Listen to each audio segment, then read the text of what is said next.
You want to outsmart everybody else? I'll tell you exactly how Jung did it. He cheated. Not the way you think. He went completely insane, on purpose. Wrote down his hallucinations, painted his nightmares, built a stone tower with his bare hands like some medieval lunatic. Everyone thought he'd lost it. Meanwhile, he was downloading the operating system of the human psyche. See, while you're trying to be clever, trying to read body language, trying to win arguments, you're playing the wrong game entirely. It's like trying to win at chess while the other person is playing with your unconscious mind. They say something that irritates you. Boom, you're triggered. They push a button you didn't even know you had. Boom, you're 7 years old again, fighting with your sister. And you think you're in control? Jung figured out something so simple it's stupid. Everyone is possessed. Not by demons, by parts of themselves they can't see. You know when you meet someone and instantly hate them? For no reason? That's not intuition, that's recognition. You're looking at a piece of yourself you buried so deep you forgot it existed. And here it is, walking around in someone else's body, making your skin crawl. But here's where Jung becomes dangerous. He realized if you can see what's possessing you, you can see what's possessing them. Every single person you meet is compensating for something. The loud guy, terrified of being ignored. The humble guy, desperate to be seen as good. The successful guy, running from some childhood ghost that told him he was nothing. Watch what happens when someone gets angry. Really watch. They think they're mad about what you said. No. You just stepped on a landmine that was buried 40 years ago. Their mother said those exact words, their father made that exact face, and now they're not talking to you anymore. They're talking to a ghost, and they don't even know it.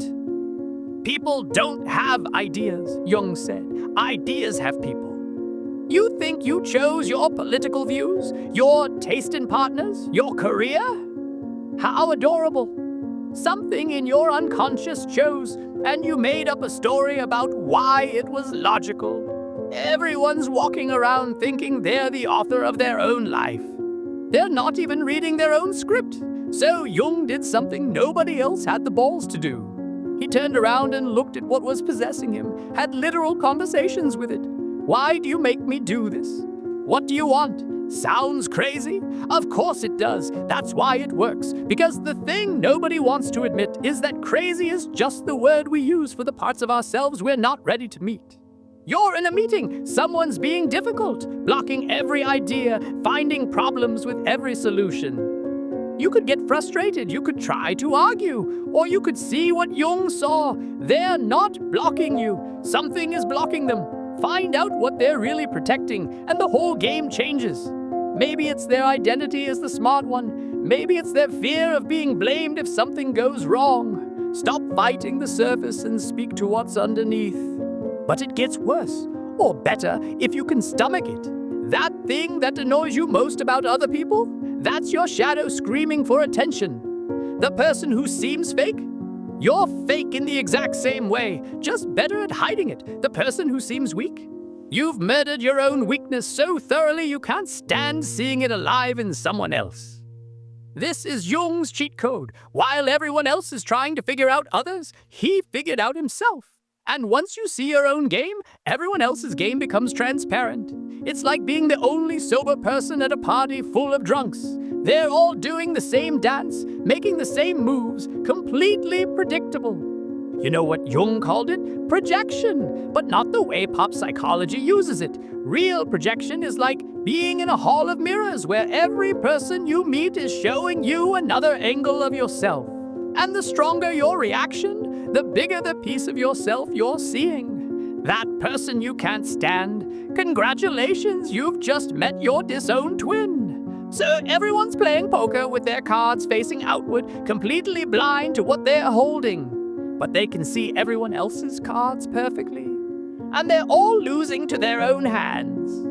Jung just turned his cards around. Here's a game Jung played. Next time someone really gets under your skin, ask yourself, what would I have to believe about myself to act exactly like them? Not similar, exactly. And watch your mind short-circuit as it tries to deny what it suddenly sees. Because the only reason you can recognize something in someone else is because you have the blueprint inside you. People think Jung was about dreams and symbols and all that mystical stuff. No, he was about seeing what's actually running the show. You think you're having a conversation with your boss? You're not. You're talking to his father complex. You think you're dating someone? You're not. You're dating their mother imago, their unconscious image of what love is supposed to be. Everyone's in a play they didn't audition for, reading lines they didn't write. And the craziest part, we're all doing it in perfect synchronization. Your abandonment complex finds their smothering complex. Your need to save finds their need to be saved. It's like some cosmic dating app matching shadows. Jung called it synchronicity, but really it's just unconscious recognizing unconscious across a crowded room. You want to know why you keep having the same problems with different people? Because you're not having problems with people.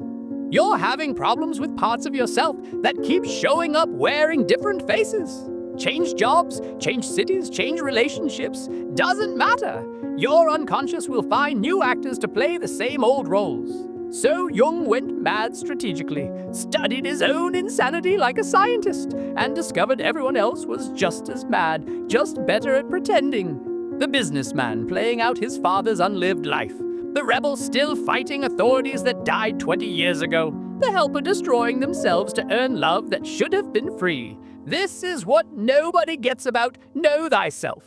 It's not some spiritual platitude, it's tactical intelligence. Because the more unconscious you are of your own patterns, the more everyone else can play you like a piano. Someone compliments you the way your mother never did. You're theirs. Someone threatens you the way your father did. You'll fight to the death. You're a marionette, and everyone's pulling strings you can't see. But flip it around. Start seeing your own strings, and suddenly you see everyone else's.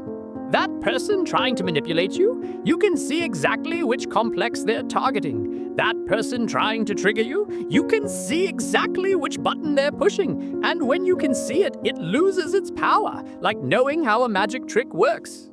Jung didn't outsmart people by being clever.